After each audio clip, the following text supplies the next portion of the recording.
মাশাল্লাহ মাশাল্লাহ, মাছের এই রেসিপিটা আমি বাসায় যেদিন করবো সেদিন আমার বাচ্চাদেরকে ভাত খাওয়ার কথা একবারও বলতে হয় না, ওরাই নিজে থেকে বলবে আম্মু তাড়াতাড়ি ভাত দাও, ক্ষুধা লেগে গেছে।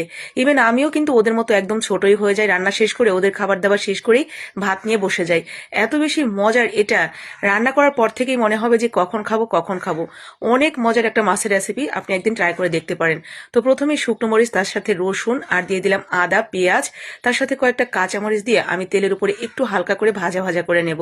এরপরে দিয়ে দিব বেশ কিছুটা ধনিয়া পাতা। তো ধনিয়া পাতাটা দিয়েও একটু নাড়াচাড়া করে ধনিয়া পাতা যখন অনেকটা নেতিয়ে যাবে, তো এরপরে আমি এখানে দিয়ে দিব আর একটা উপকরণ, আসলে যে উপকরণটার জন্যই মাছের এই রেসিপিটা অনেক বেশি টেস্টি হবে, সেটা হলো সরিষা। তো কালো সরিষা অথবা সাদা সরিষা যে কোনো একটা নিলেই হবে। আমার 2 রকমের মেলানো ছিল, তো আমি সেখান থেকে 1 চা চামচের মতো দিয়ে দিলাম। এই পর্যায়ে চুলার আঁচটা কিন্তু আমরা একদম বন্ধ করে দিয়েছি এবং হালকা একটু ভেজেই তুলে নিয়েছি। এখন এই সবকিছু উপকরণ আপনি চাইলে ব্লেন্ডারের জারে দিয়ে একটু পানি দিয়ে পেস্ট করে নিতে পারেন। তো আমি পাটায় বেটে নিলাম মিহি করে, 2টা বাটা দিয়ে সুন্দর করে। তো মিহি একটা পেস্ট ঠিক এরকম হবে বাটার পরে। তো এরপরে আমরা চলে যাচ্ছি মাছের কাছে। তো আমি এখানে 4টা মাছ নিয়েছি, আমি রুই মাছ দিয়ে রেসিপিটা করছি। আপনি যে কোনো বড় মাছের পিস অথবা আপনার পছন্দ মতো যে কোনো মাছ নিয়ে নিতে পারেন। মাছটাকে খুব ভালো করে ধুয়ে এর সাথে লবণ হলুদ মেখে আমরা এটা সুন্দর করে ভেজে নেব।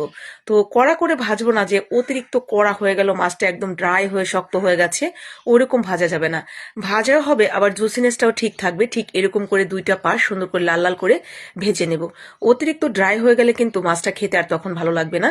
তো মাছটা তুলে নিয়ে এরপর আমরা কয়েকটা কালো গোলমরিচ দিয়ে দিলাম তেলের উপর, এবং একটা টমেটো একদম পাতলা পাতলা করে স্লাইস করে দিয়ে দিয়েছি। তো পাতলা করে দিলে এটা খুব দ্রুত গলে যাবে, এর কারণে একদম পাতলা পাতলা করেই কেটে দিবেন। তো এরপরে দিয়ে দিব সেই বাটা মশলাটা। তো বাটা মশলাটা দিয়ে তেলের উপরে আমরা একটু হালকা নাড়াচাড়া করে এটা একটু ভাজা ভাজা করে নেব।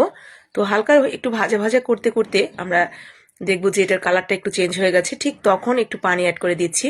আমি এখানে 1 কাপের মতো পানি ব্যবহার করেছি, এবং এই পানি দেওয়ার পর সুন্দর করে আমরা মশলাটাকে কষিয়ে নেব কিছুক্ষণ। মশলাটা কষানো হয়ে গেলে আমরা এর মধ্যে অ্যাড করে দিচ্ছি স্বাদ মতো লবণ। তো দেখতেই পাচ্ছেন এখানে কিন্তু আমি আর বাড়তি অন্য কোনো মশলা দেইনি, যা যা দিয়েছি ওইখানেই। এছাড়া আমি আর বাড়তি কোনো মশলা এখানে ব্যবহার করিনি, শুধুমাত্র লবণ ছাড়া আর অন্য কোনো মশলা আমি এখানে দিব না। তো এরপরে আমরা মশলাটা যখন কষানো হয়ে গেছে তখন এখানে মাছগুলো ছেড়ে দিয়ে 1 কাপ পানি দিয়ে দিলাম, এবং এভাবেই অল্প আঁচে আস্তে আস্তে রান্না করে নেব একদম গামাখা করে। এরই মাঝে লবণ হয়েছে কিনা দেখে নামিয়ে নেবেন এবং গরম ভাত নিয়ে বসে যাবেন।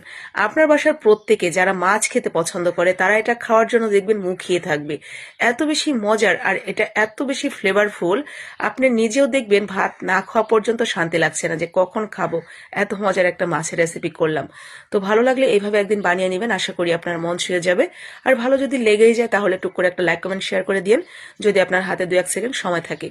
জোর করছি না, অনুরোধ করছি, যদি ভালো লাগে দিবেন, না হলে না দিলেও চলবে।